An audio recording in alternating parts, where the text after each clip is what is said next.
Hi everyone, आप लोगों को फिर से एक नए वीडियो में स्वागत है। दोस्तों, यदि आप हमारे चैनल पर नए हैं तो चैनल को सब्सक्राइब कर लीजिएगा और बेल आइकन को प्रेस कर लीजिएगा ताकि जितना भी मेरा नया वीडियो हो वो आप तक आसानी से पहुंच जाए।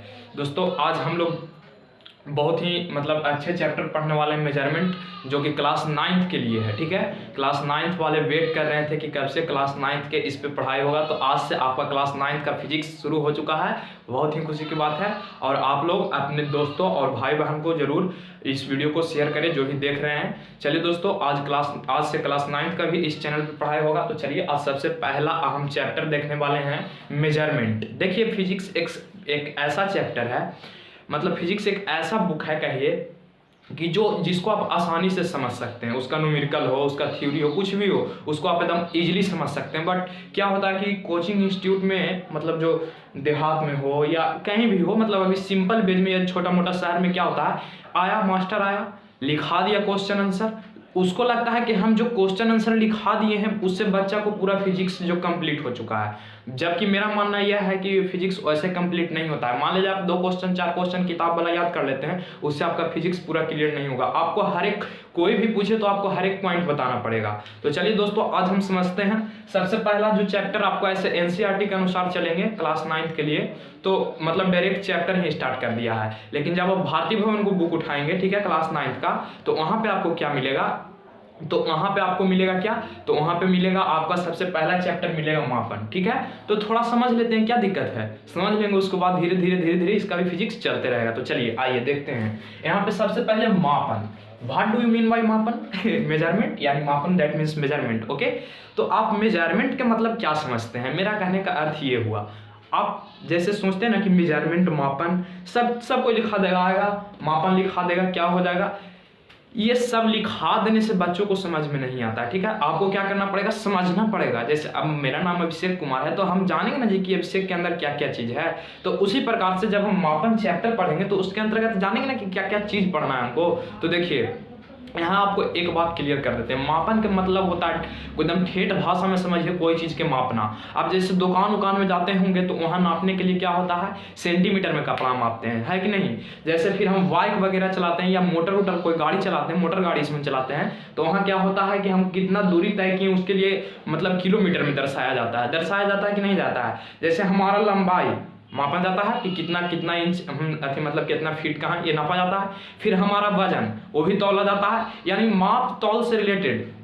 अब दुकान में आप जाते होंगे तो वहाँ जैसे क्या होता है, हमको चीनी लेना, गेहूं लेना, चावल लेना, कुछ भी लेना, तो वहाँ क्या होगा, तौलाया जाता है, मापा जाता है, एक कहिए कि मापन है कि नहीं। तो जरा सोचिए, ये चैप्टर हमको पढ़ने के लिए क्यों है, मापन। आखिर तो ऐसा बुक वाला तो पगला होगा नहीं कि ऐसी छाप दिया कि पढ़ लो मापन हो गया, ऐसा तो नहीं है। तो वहां किस लिए दिया गया मापन, तो भाई जी मापन आपको इसलिए पढ़ाया गया है। जैसे सोचिए, आप जरा सोचिए, मान लीजिए हम यहाँ 1 किलो चीनी किने, ठीक, यहाँ 1 किलो चीनी किने, यहाँ से ले चल गए उठा के अमेरिका वाला में जाके हम तौले तो वो कह रहा है नहीं, हमको मापन के अनुसार यहाँ आधा किलो चीनी है। तो आप मानिएगा, नहीं मानिएगा, क्यों? क्योंकि इंडिया में हम क्या हुआ कि इंडिया में 1 केजी हम चीनी लिए और ले गए कहाँ, अमेरिका में ले गए, तो बड़ा हवा वहाँ वाला सब कह रहा है कि नहीं आधा किलो है। तो आप मानेंगे? नहीं मानेंगे। तो इसीलिए इस चैप्टर को, इसके अंतर्गत आपको पढ़ना, कुछ पद्धतियां भी पढ़ना, जिसके अंतर्गत सभी देश से समझौता हो करके कहा गया कि जो हमारे देश में लागू रहेगा वो आपको देश में लागू रहेगा। तब ना हम इंडिया से 1 किलो, ना तो व्यापार संतुलन बिगाड़ जाएगा। जैसे व्यापार करता है, यहाँ से पता चला ससुरा लेके जा रहा है, फिर एक टन हुआ जाकर हो गया 40 किलो, तो गड़बड़ हो जाएगा। तो इसीलिए सब देश मिल करके एक कमेटी बना करके वहाँ क्या किया था, नाप तौल के लिए एक कमेटी बैठाया कि नहीं, यदि हमको यहाँ 500 ग्राम का बटखारा है तो आपको देश में भी वही बटखारा 500 ग्राम का होना चाहिए, ऐसा नहीं है। ठीक है, तो इसलिए क्या किया गया कि माप तौल आपको 9th क्लास में पढ़ने के लिए दे दिया गया है। अब ये बात समझ रहे हैं, मापन क्यों पढ़ना आपको जी, क्योंकि अब इंडिया में मान लीजिए कोई सोना 50,000 का किना और ले चल गया ससुरा पाकिस्तान वाला कहेगा, पलाया रहेगा, पाकिस्तान वाला कहेगा कि नहीं ये 20,000 का है। तो आपको लगेगा ना, क्या वहां से हम 50,000 में लिए, ये कह रहा है 20,000 का है, आपको ऐसा कुछ अनुभव होगा। तो इसीलिए चैप्टर को आज हम समझ लेते हैं, क्या क्या इसके अंतर्गत पढ़ना है, सारा चीज देखेंगे। तो चलिए आइए, सबसे पहले हम यहाँ पे समझेंगे मापन। मापन जो विज्ञान है, जितना भी विज्ञान है किस चीज पे आधारित है भाई जी, तो मापन पे ही आधारित है। अब यहाँ से सूर्य के प्रकाश से दूरी मापना, सूर्य को दूरी मापना है तो किस चीज पे आधारित है, विज्ञान पे आधारित है कि नहीं। कोई भी चीज जैसे हमारा लंबाई ही मापना है तो किस चीज पे आधारित है, विज्ञान पे आधारित है। वो बनबे नहीं करता, जो नापे वाला है वो बनबे नहीं कर रहा है, नहीं करता था, वो होता कहाँ से, नहीं होता। तो उसी प्रकार से ये मापन जो है किस पे, यानी विज्ञान जो है, जितना भी हम विज्ञान पढ़ते हो किस चीज पे आधारित है, तो मेजरमेंट पे आधारित है, मापन पे आधारित है। ओके, यहाँ तक बात क्लियर है। चलिए अब यहाँ पे आइए, यहाँ पे सबसे पहला चीज हम समझते हैं मात्रक। मात्रक की क्या होता है, मात्रक को इंग्लिश में बोलते हैं यूनिट। क्या बोलते हैं, तो यूनिट बोलते हैं, ठीक है। अब यूनिट क्या चीज है, ये तो समझने वाली चीज है। जैसे अब हम लिख दिए यहाँ पे कि 5 किलोमीटर 5 सेंटीमीटर, ऐसे लिख दिए तो आपको तो समझ में आ रहा है 5 किलोमीटर दूरी तय किया होगा। तो आप कैसे समझें, यानी कहने का मतलब हुआ कि एक किलोमीटर जो हो गया, क्या हो गया भाई जी, तो मात्रक हो गया। किलोमीटर क्या हो गया, तो मात्रक हो गया। और ये जो आप 5 देख रहे हैं, 5 हो गया संख्यांक, क्या हुआ, संख्यांक हुआ, ठीक है। संख्यांक क्या होता है, मात्रक क्या होता है। देखिए कोई भी चीज हम मापते हैं जिस यूनिट के तहत मापते हैं उसको हम मात्रक कहते हैं। और वो मात्रक में कितना बार शामिल है उस संख्यांक बताता है। कितना बार शामिल है मतलब जैसे हम 5 किलो अथी लिए, दूध लिए, सॉरी अथी लिए, चीनी लिए, तो चीनी जो आया है यदि उसका मात्रक तो कहा गया कि के किलो केजी में लिए हैं हम, है कि नहीं, केजी में लिए हैं। लेकिन के केजी लिए 5 केजी, यानी एक केजी करके के बार लिए हैं तो 5 बार लिए हैं। यहाँ तक बात कुछ समझ में आ रहा है। यानी मात्रक जिसमें हम कोई चीज को क्या करते हैं, तो मापते हैं। और संख्यांक जो है यह बताता है कि वह जो ये मतलब जो इसका मात्रक है कितनी बार आया है, ठीक है। यहाँ तक बात क्लियर है कि केजी जो है कितना बार इसको में यूनिट जो है आया है। यहाँ तक बात क्लियर है। तो चलिए समझते हैं मात्रक किसको कहते हैं, ठीक है। मात्रक किसको कहते हैं, यहाँ तक आपको बात क्लियर है सभी को। तो देखिए कोई भी राशि जो होगा ना, राशि कहने का मतलब हम यहाँ पे कह सकते हैं, सबसे पहले डिफिनेशन देख लीजिए। क्या कहेंगे, किसी भी राशि को, ठीक है, किसी भी यहाँ पे हम आराम से लिखते चलिएगा, किसी भी राशि को मापने के लिए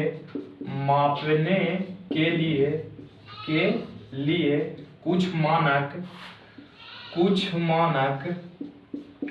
मानक माप की आवश्यकता पड़ती है। माप की आवश्यकता पड़ती है, ठीक है, पड़ती है। उसे ही क्या कहते हैं, तो उसे ही मात्रक कहते हैं। लिख देंगे कि उसे ही मात्रक कहते हैं, ठीक है। तो मात्रक कहते हैं। यहाँ तक बात क्लियर है। कोई भी राशि हो, दूरी हो, समय हो, कुछ के भी मापने के लिए एक मात्रक की आवश्यकता पड़ेगा ना। जैसे हम समय मापते हैं तो समय कहते हैं अरे इतना बदलाव, तो सेकंड, घंटा, मिनट ये सब मापते हैं तो क्या हुआ, मात्रक हुआ एक प्रकार से। ऐसे समय का मात्रक क्या होता है, सेकंड होता है, हम सबसे छोटा यूनिट, है कि नहीं। तो कोई भी राशि हो, कोई भी राशि कहने का मतलब यहाँ पे हमारा बात समझे। जैसे आप दुकान में जाते हैं तो केजी का यूज करते हैं, है कि नहीं। फिर आपके बाद कपड़ा उपड़ा किनने जाते हैं तो सेंटीमीटर का वहाँ प्रयोग होता है। तो ये जितना भी चीज आप देख रहे हैं ये एक प्रकार के राशि हो गया।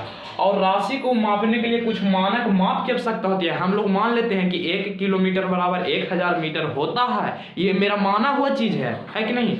तो ये माना हुआ चीज है, कोई भी राशि है उसको मापने के लिए कुछ मानक माप की आवश्यकता पड़ती है। तो मानक माप का मतलब ये हुआ भाई जी कि हम अपने द्वारा माने हैं, मनुष्य ही उसको माना कि नहीं यहाँ से यहाँ की दूरी यदि 1000 मीटर होगा तो उसको 1 किलोमीटर कहेंगे। सपोज जैसे यहाँ से यहाँ की कुल दूरी यदि 1000 मीटर है तो उसको 1 किलोमीटर कहेंगे। तो वही कहा गया है कि किसी मानक माप की आवश्यकता पड़ती है, उसे ही मात्रक कहते हैं, ठीक है। यहाँ तक बात समझ में आया। अब देखेंगे आप, जैसे में यहाँ पे आप पूछेंगे कि जैसे में आप बताइए, तो जैसे में हम यहाँ पे लिख देंगे भाई जी। जैसे में आप देखिए, जैसे हम लिखे 5 किलोमीटर, यहाँ ध्यान से आप समझिएगा। तो ये जो 5 आपको नजर आ रहा होगा ये क्या है, तो ये सांख्यांक है। क्या है, सांख्यांक है। और यहाँ पे जो आप देख रहे हैं किलोमीटर, ये क्या है, तो मात्रक है। क्या है, मात्रक है, ठीक है। यहाँ तक बात क्लियर है। ये संख्यांक है और ये क्या है, मात्रक है। तो संख्यांक क्या करता है, संख्यांक जो है बताता है क्या, तो बताता है क्या, तो ये बताता है भाई जी, बताता है क्या, तो बताता है ये कि जो है यूनिट यानी मात्रक कितनी बार शामिल है, ठीक है। मात्रक कितनी बार शामिल है ये बताता है, कितनी बार बार शामिल है, ये बताता है। कौन बताता है? तो ये बताता है आपका संख्यांक, ठीक है, ये बताता है आपका संख्यांक। और मात्रा क्या बताता है कि किसी राशि को हम किस चीज में माप रहे हैं, ठीक है। मात्रक आपको क्या बताता है कि किसी राशि को हम किस चीज में माप रहे हैं, ये राशि को माप बताता है, ठीक है। राशि को क्या करता है? किसी राशि को बताता है, दर्शाता है, ये राशि को दर्शाता है, ठीक है ना। तो आपको ध्यान रखना है, यही बात आपको क्लियर करना है कि मापन इसी को कहते हैं या मात्रक इसी को हम कहते हैं। यहां तक बात क्लियर है। चलिए अब आते हैं थोड़ा सा हम भौतिक राशि पर, ठीक है, क्योंकि बहुत ही महत्वपूर्ण है, आपको एग्जाम में भी पूछता है कि भौतिक राशि किसे कहते हैं और यह कितने प्रकार के होते हैं। तो चलिए इसका फटाफट आप लोग एक स्क्रीनशॉट करिए, उसके बाद आगे बढ़ते हैं, ठीक है। तो यहाँ तक आप बात समझ रहे होंगे, है ना। तो अब यहाँ पे हम आएंगे भौतिक राशि, एकदम इजीली आप समझते चलेंगे। मात्रक तो सभी लोगों को क्लियर हो गया होगा जी, है कि नहीं? तो चलिए मात्रक सभी को क्लियर है ना, यस और नो। और फटाफट अपने दोस्तों में भी शेयर कर दीजिएगा। 9th क्लास में जितने भी बच्चे पढ़ रहे हैं वो फटाफट अपने दोस्तों को बता दीजिए और शेयर मार दीजिए। चलिए अब यहाँ पे हम समझेंगे भौतिक राशि क्या है, ठीक है। यहाँ पे क्या समझेंगे आप? तो भौतिक राशि के बारे में समझेंगे। देखिए एकदम इजीली आप समझ सकते हैं, ध्यान से आप सिर्फ देखिएगा। भौतिक राशि, ठीक है, भौतिक राशि। अब ये भौतिक राशि क्या होता है? तो अच्छा, अब आपसे यदि हम पूछते हैं कि बताइए भाई जी क्षेत्रफल को आप किस चीज से लिखेंगे? तो क्षेत्रफल का आप आराम से कहिएगा कि मीटर स्क्वायर में लिखेंगे। लिखेंगे कि नहीं लिखेंगे? लिखेंगे। यदि आपसे हम कह दें कि बताइए भाई जी आयतन को आप किस चीज से सूचित करेंगे? तो आप आयतन से तो मीटर क्यूब, यही ना कहिएगा जी कि क्षेत्रफल के मीटर स्क्वायर से, आयतन के तो मीटर क्यूब से। तो कोई ना कोई एगो नियम है, इस नियम में पढ़ना। कोई आगे कहेगा ना हम बढ़िया करबू क्षेत्रफल के मीटर से तो मीटर से, तू कहे जे ना हो, तो उसको कहने से होगा? नहीं होगा। तो कुछ ना कुछ एक नियम है जिसके तहत हम लोगों को क्या करना पड़ता है? तो काम करना पड़ता है। तो देखिए क्षेत्रफल का मात्रा क्या हो गया? मीटर हो गया। आयतन का मात्रा क्या हो गया? मीटर क्यूब हो गया। तो कुछ ना कुछ एक नियम है ना कि नहीं, क्षेत्रफल के मीटर स्क्वायर होगा तो होगा, मीटर नहीं होगा। ऐसा तो आप जान रहे हैं कि आप मुनिएगा कह दीजिएगा मीटर होता है, ऐसा नहीं कहिएगा। तो चलिए यहाँ पे आप देख सकते हैं, यहाँ पे आपको देखना क्या है जो देखिए।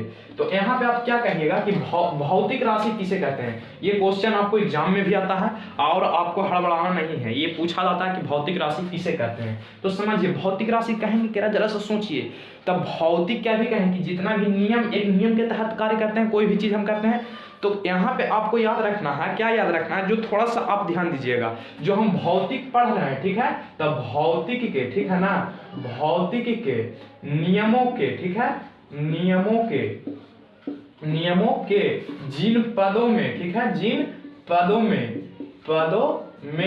व्यक्त करते हैं, भौतिक के नियमों को जिन पदों में व्यक्त करते हैं, ठीक है ना, ध्यान दीजिएगा, करते हैं, उसे क्या कहते हैं? तो उसे भौतिक राशि कहते हैं, उसे भौतिक राशि कहते हैं। यहाँ आपको ध्यान देना है, पूछेगा भौतिक राशि किसे कहते हैं, तो सीधे कहेंगे कि भौतिक के जो नियम होगा, जिनको हम जिस पद में व्यक्त करते हैं, एकदम ठेठ में समझिए, भौतिक के नियम को जिन पदों के रूप में हम व्यक्त करते हैं उसे क्या कहते हैं? तो भौतिक राशि कहते हैं। जैसे में आप यहाँ पे देख सकते हैं, तो जैसे में क्या बोलेंगे? तो जैसे में बोलेंगे लंबाई, है कि नहीं, उसके बाद क्या बोलेंगे? चौड़ाई, उसके बाद क्या बोल सकते हैं भाई जी? तो आयतन, है कि नहीं, आयतन इत्यादि, है कि नहीं।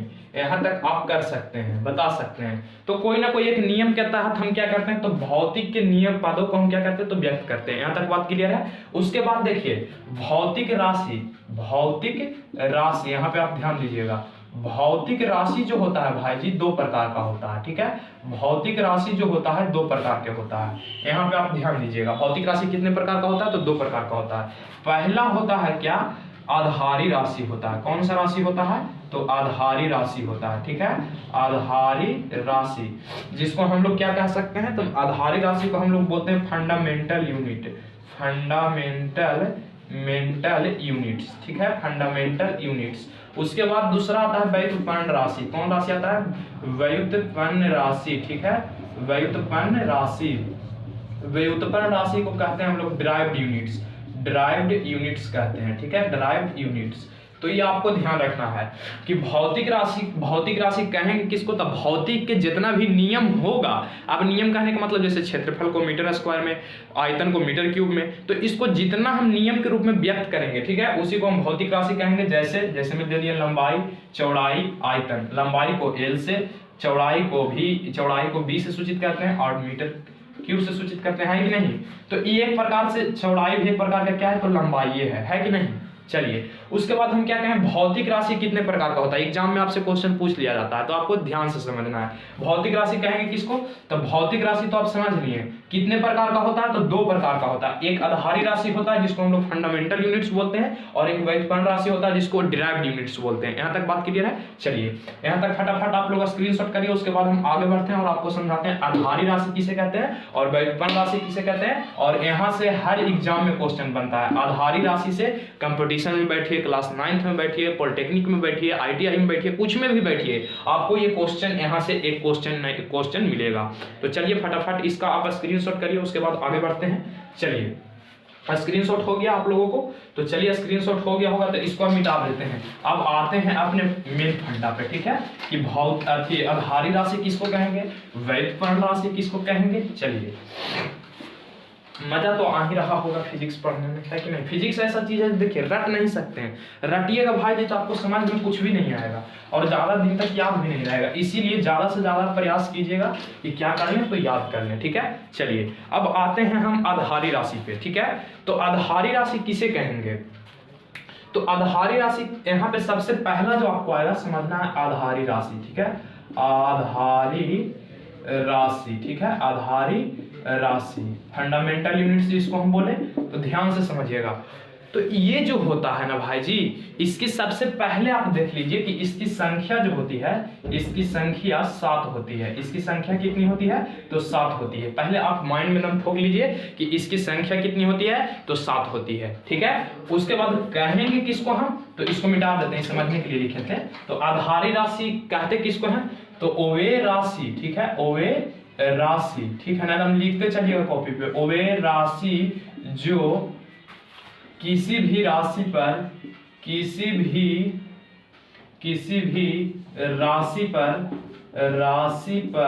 निर्भर नहीं रहती है, नहीं रहती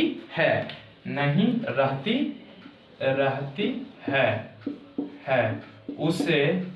उसे क्या कहते हैं, तो आधारी राशि कहते हैं। आधारी राशि कहते हैं, ठीक है, आधारी राशि कहते हैं। अब ध्यान से आप समझिएगा आधारी राशि किसको कहेंगे, तो आप एगो हम कहानी सुनाते हैं, देखिए आप एकदम ध्यान से रखिएगा। देखिए क्या होता है ना कि आप लोग सुने हैं, देखिए कोई के शादी हो जाता है तो ओकर जरूरतिया रहती है, ओवरला तो परमानेंट हो जाती है। तो वैसे ही समझ लीजिए कि आधारी राशि के शादी हो वाला परमानेंट है, दूसरा पर ट्राई नहीं करेगा, दूसरा पर लाइन नहीं मारेगा, ठीक है। लेकिन व्युत्पन्न राशि जो होता है वो सार्वजनिक होता है, सागरों से आएगा और सब लेके जाएगा, ठीक है। यानी सब लेके जाने का मतलब सब पर ट्राई करेगा, ठीक है ना। तो व्युत्पन्न राशि जो होता है सार्वजनिक होता है, कोई आया, कोई इसको कनखी मारा, कोई लेके चल गया, ठीक है। लेकिन ये आधारी राशि का होता है कि कहता है ना हम शादीशुदा ही, हम फिक्स हो, जरा भी ओरे भी रहो, ओरा से हम न ओरा ही जीव न ओरा ही जीव, हम जरा ही ओरे ही रहो, ठीक। तो ये कौन राशि के काम है, आधारी राशि के। यानी आधारी राशि परमानेंट है, किसी पर निर्भर नहीं रहता है, ठीक है। यहाँ आप कहेंगे किसको, तो देखिए इसको आप अपने अनुसार भी लिख सकते हैं कि वैसी राशि जो स्वतंत्र अवस्था में पाई जाती है। फिर क्या कह सकते हैं, तो वे राशि जो किसी राशि पर निर्भर नहीं रहती है, यानी कोई पर ही डिपेंडेंट नहीं रहता है, यानी कोई से कोई कनखियों मार के पटावला चाहेगा तो नहीं पटेगा, ठीक है। लेकिन व्युत्पन्न राशि के कनखी मार दिए तो पट जाएगा। तो वैसे ही ये है, तो आधारी राशि एकदम माइंड में रखे कि वो हो ना पटा लो, यानी कनखी मारा लो तो कोई ही ना डालो, यानी कि कोई पर निर्भर नहीं रहता है, ठीक है। लेकिन जो व्युत्पन्न राशि होता है क्या रहता है, तो निर्भर रहता है। तो यहाँ पे देखिए, अब यहाँ पे आपको समझना है, स्टार पॉइंट मार्क एग्जाम में आपसे ऑब्जेक्टिव जब क्लास 9 का एग्जाम दीजिएगा तो आपको ऑब्जेक्टिव एक मिलेगा, ठीक है। और ऑब्जेक्टिव क्या मिलेगा, तो आपको सिर्फ पूछ दिया जाता है कि आधारी राशि की संख्या कितनी होती है। तो आपको यहाँ याद रखना है कि आधारी राशि की संख्या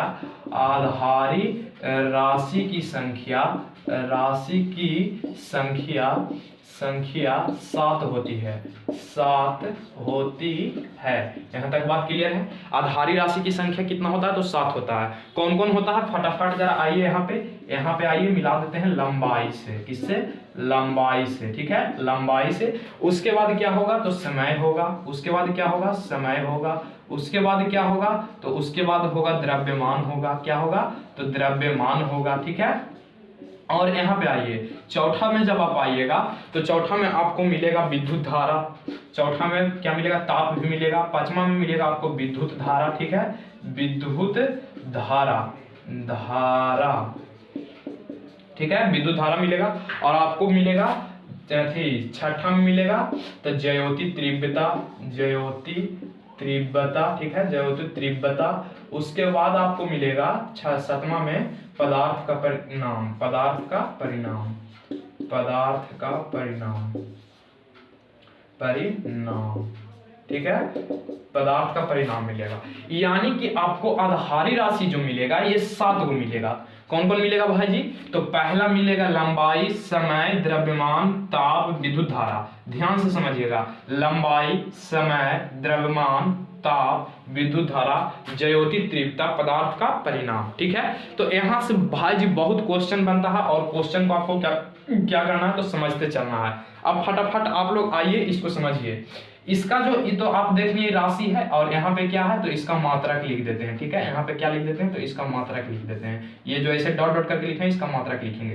तो लंबाई को हम लोग किस चीज में मापते हैं? जरा सोचिए। तो लंबाई को हम लोग किस चीज में मापते हैं? मीटर में मापते हैं। किस चीज में मापते हैं? तो मीटर में, ठीक है। उसके बाद समय को हम लोग किस चीज में मापते हैं? तो सेकंड में मापते हैं, सेकंड, ठीक है, सेकंड में मापते हैं। अच्छा, उसके बाद द्रव्यमान को हम लोग किस चीज में मापते हैं? तो किग्रा यानी केजी में मापते हैं। द्रव्यमान को किस चीज में मापते हैं? तो केजी में मापते हैं, ठीक है। उसके बाद आइए ताप को हम लोग किस चीज में मापते हैं? तो ताप को फटाफट आप लोग कमेंट बॉक्स में करिए कि ताप को हम लोग किस चीज में मापते हैं। फटाफट ताप को हम लोग किस चीज में मापते हैं? फटाफट आप लोग बताइए। तो ताप को हम लोग केल्विन में मापते हैं। किस चीज में मापते हैं? तो केल्विन। क्या चीज होता है भाई जी? तो केल्विन होता है। ताप को हम लोग किस चीज में मापेंगे? तो केल्विन में मापते हैं, ठीक है, केल्विन। चलिए अब यहाँ पे आइए, विद्युत धारा को तो एम्पियर में मापते हैं। विद्युत धारा को एम्पियर में मापते हैं, ठीक है, यहाँ पे आपको याद रखना है। ज्योति तीव्रता को किस चीज में मापते हैं? तो कैंडेला से मापते हैं। किस चीज से मापते हैं? कैंडेला, ठीक है, कैंडेला। और पदार्थ का परिणाम मोल, पदार्थ का परिणाम मोल, ठीक है। तो यहाँ तक आप बात समझ रहे हैं। आधारी राशि सबसे पहले हम कहें किसको? तो वैसी राशि जो किसी राशि पर निर्भर नहीं रहता है उसको आधारी राशि कहते हैं। आधारी राशि की संख्या कितना हुआ भाई जी? तो 7 हुआ।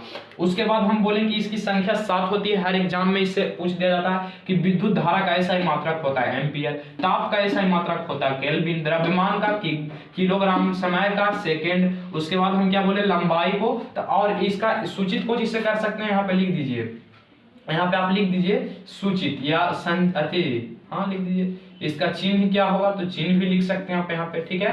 तो मीटर को m से, सेकंड को क्या s से, किग्रा के kg से, केल्विन के k से, एम्पियर के a से, ठीक है ना, am से, am या p से ऐसे होता है, am से ऐसे सिंपली होता है, ठीक है, या a से नहीं होता, am से नहीं होता है। उसके बाद कैंडेला के cd से, ठीक है, और पदार्थ के परिणाम मोल को MOLE से, मोल से, ठीक है। तो ये आप संक्षिप्त रूप भी इसका लिख सकते हैं। तो यहाँ तक बात समझ में आया। लंबाई के पूछेगा तो मीटर, समय के पूछेगा तो सेकंड, द्रव्यमान के पूछेगा तो किलोग्राम, ताप के पूछेगा तो केल्विन, विद्युत धारा के पूछेगा तो एम्पियर, ज्योति तीव्रता के पूछेगा तो कैंडेला, और पदार्थ के परिणाम को पूछेगा तो मोल। यहाँ तक भाई जी आपको याद करके रखना है। कल हम मिलेंगे आपसे व्युत्पन्न राशि से। व्युत्पन्न राशि किसको कहते हैं, और कुछ मात्रक पद्धति पढ़ाएंगे और ताप पढ़ा देंगे। उसके बाद ये चैप्टर फिनिश हो जाएगा। और इसमें एक चीज हम आपको सिखाएंगे कि प्रकाश वर्ष सिद्ध होता है कि प्रकाश वर्ष का मतलब एक प्रकाश वर्ष में कितना थी होता है, वो सिद्ध करा देंगे आपको। तो यहाँ तक आप स्क्रीनशॉट कर लीजिए और लिख लीजिएगा, ठीक है, क्योंकि लाइन बाय लाइन फिजिक्स है।